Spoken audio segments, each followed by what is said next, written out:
Mabuhay Pilipinas! What's up sa inyo dyan? Ako po si Dwayne muli at eto po ang napakaganda kong asawa na si Shanta! Hello, my pababalove! Dwayne, Shanta, together we are Dwanta! Kung bago lang kayo sa aming channel, pakiclick nyo ang subscribe button. Kung taga-support kayo sa Dwanta fam, i-thumbs up nyo at sa mga bashers dyan, i-thumbs down na lang po. Ayan. Huwag niyong kakalimutan yung bell button! Mupay nga gabi ang tanan, mayong gabi sa inyong tanan at magandang gabi po sa inyong lahat. Ngayong araw po, pag-usapan natin ang 10 words that you cannot say in the Philippines. Now these 10 words you can say in some parts of the Philippines, but not other parts of the Philippines. You see, in some parts of the Philippines, these words mean good things. In other parts of the Philippines, they don't mean good things. In fact, minsan magiging offensive ang iba. Yan ang pag-usapin natin ngayong araw. You're beautiful, you shine like a star. So baka iniisip nyo kung bakit may maputing kalbo na nagtatagalog, nagbibisaya at nagwawaray. Kasi nga, nakatira ako dun sa Leyte at Samar dati. Missionary kasi ako nun. Kaya nga, napansin ko na may mga words na pwedeng sabihin sa Tagalog na bawal sabihin sa Bisaya. May mga words din na pwedeng sabihin sa Bisaya na bawal sabihin sa Tagalog. Pero it's the same word pa din. May nangyari sa akin kasi nung missionary pa ako na kung saan nagtuturo ako ng mga tao kung paano magdasal. Dapat kong sinabi na mapiyong kita. Piyong ibig sabihin, close your eyes, okay? Tayong lahat, piyong tayo. Bago kita magtikang, mapiyong kita. Piyong. Instead, this is what I said. Bago kita magtikang, piyos kita.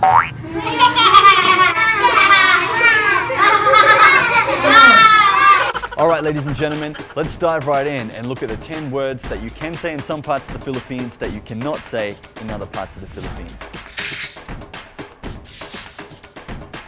Now, libog in Bisaya simply means to be confused. Nalibog ko, alright? But in Tagalog, it means something else.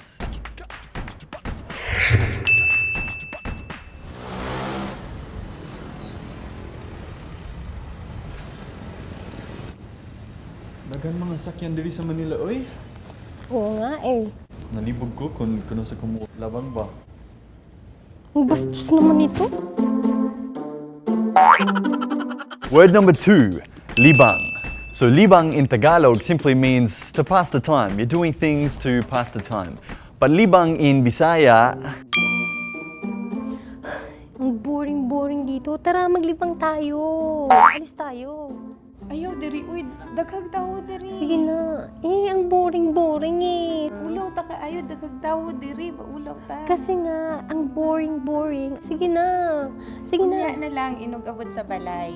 Ayoko pa ngang umuwi kasi ang boring din sa bahay. Grabe. Unsawa kay wow. word number 3, Sili.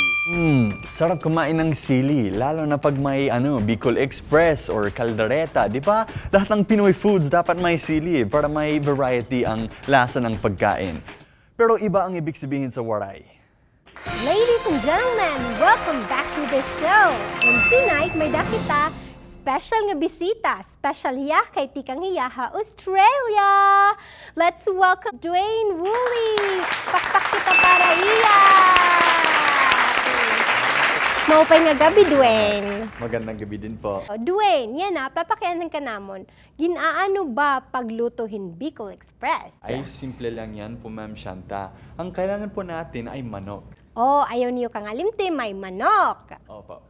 Tapos yung pangalawa po, gata. Oh, gata, liwat. Importante hindoro ang gata.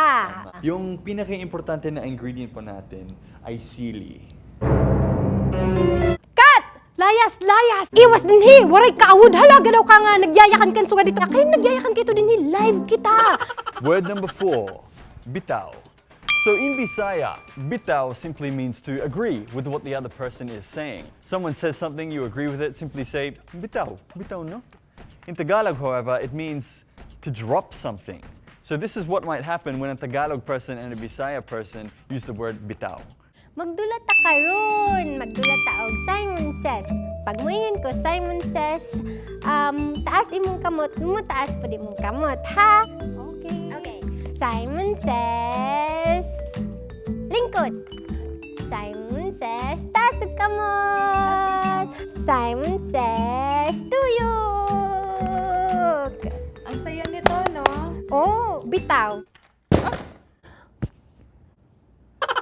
Word number 5, lagay.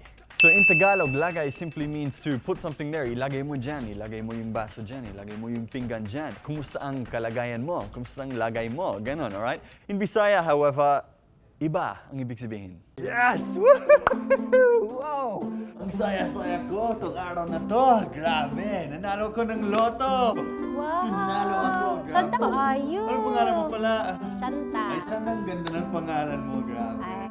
Alam mo, dahil nanalo ako sa loto, ang ganda ng lagay ko. Bastos kay ka! Ha? Anong sinabi ko? Hoy! Cellphone mo naiwan! Word number 6 is langgam. Langgam is simply an animal. In Tagalog, it's a different animal than it is to Bisaya.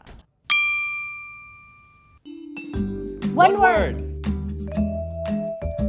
Hayop! Superman. Wonder Woman. Ibon. Huh? Ibon nga. Langgam! Langgam? Lumilipad bang mga langgam? Next word, ladies and gentlemen, is buhat. Now, buhat in Tagalog means to pick something up. Buhat in Bisaya, however, means to do something. So this is what might happen if you get a Tagalog and a Bisaya person use the word buhat. Uy, sige na, yung maganda ko yung payat ako. Oo, ganyan. Smile. Ganun ka din. 1, 2, 3, smile. Hoy! Saan yung ginabuhay diya? Grabe, kanina pa ka mo naglingkod diya. Grabe, hugaw ka ayaw ini nga balay. Maglibro ka mo, ana. Hugaw ka ayaw diri, oy. Oh, yes boss. Grabe, buhaton ninyo, ana. Buhaton ninyo. Bigat kaya nito. Nakakainis na nga ang arte-arte. Akala mo, malaki magpasahod. Ang bigat eh. Ang bigat. Ano ba? Tara na. Mag-resign na nga lang tayo. Word number 8, pila. Now, pila in Tagalog means to line up. Pila in Bisaya, however, is something different. Sige daw. Pila? Opo. Usad, duhat, tulu, upat. Dili. Usa, duha, tulo, upat. Our ninth word for today is dire. Okay, so dire in Waray simply means no. Dire in Tagalog, however, disgusting or to be disgusted. This is what might happen if a Waray and a Tagalog person use the word dire. Maupay hinduro nga gabi iyo nga tanan. Yan na, adinalawat kita sa ating cooking show. So, yan na, may da kita special guest, Dwayne Woolley. Welcome ha amon show. Salamat nga kumani ka. Maraming salamat po. So, pag-usapan po natin ngayon, Ma'am Shanta, ang kaldereta, kung gaano siya kasarap. Mahilig talaga ako magluto ng kaldereta sa mga events kahit saan lugar sa Manila, sa Pilipinas, kahit sa ibang bansa. Nagluluto din ako sa bahay, ganun. Ikaw, Ma'am Shanta, nakaluto ka na ba ng kaldereta? Diri. Diri?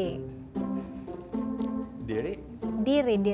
Nadidirihan ka ba sa niluluto kong Diri kaldereta? ba? Our last word for this evening, ladies and gentlemen, is putik.